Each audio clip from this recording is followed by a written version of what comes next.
Former garbage man, once rejected by every college he applied to, gets accepted to Harvard years later.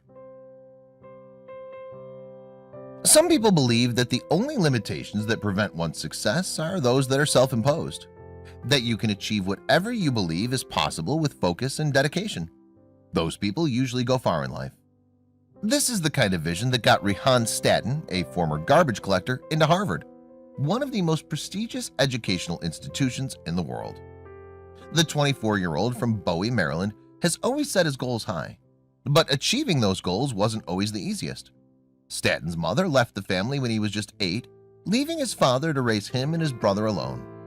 Staton told CNN that he enjoyed a middle-class upbringing, but his dad started having trouble paying the bills, causing them to become food insecure, despite the fact that he would hold 2 to 3 jobs down at a time.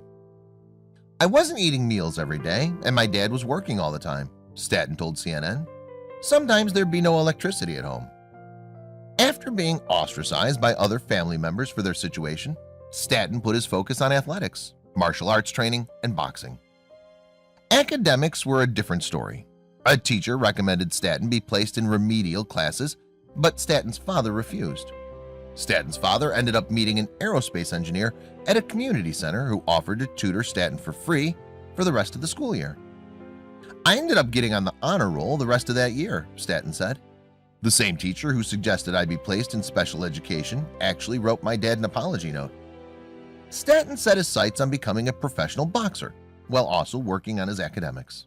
But he suffered a shoulder injury as a senior, which dashed his hopes of boxing professionally. He decided he would go to college, but was rejected by every school he applied to.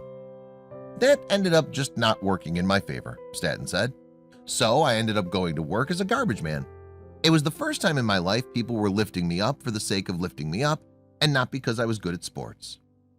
Many of his co-workers, who were mostly formerly incarcerated, encouraged Staton to keep fighting to become a college graduate, so they told the owner's son of the trucking company about Staton.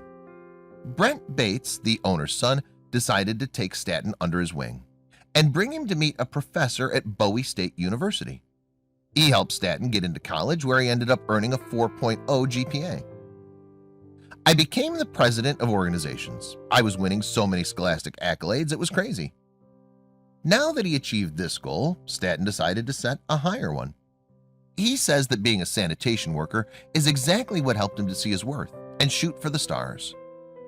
"Throughout my entire life, all the people in my life who I was supposed to look up to were the ones who always downplayed me and made me feel bad about myself," he said. "I had to go to the bottom of the social hierarchy. That's to say, formerly incarcerated sanitation workers, in order to be uplifted." Staton ended up graduating from the University of Maryland after spending 2 years at Bowie State University. He then spent a year working at a political consulting firm in Washington, D.C., while studying for his LSAT. He was then accepted to law schools at Harvard, Columbia, University of Pennsylvania, the University of Southern California, and Pepperdine. "Thinking back at all the people that helped me, it's just failure wasn't an option," Staton told CBS. Staton said that he was trying to make the best out of the worst situation is what helped him to succeed. "Each tragedy I faced forced me out of my comfort zone, but I was fortunate enough to have a support system to help me thrive in those predicaments," he said. Staton will start school at Harvard in the fall. You can help contribute to his educational costs at his GoFundMe page. Check out his reaction to getting accepted to Harvard in the video. Please share this with your friends and family.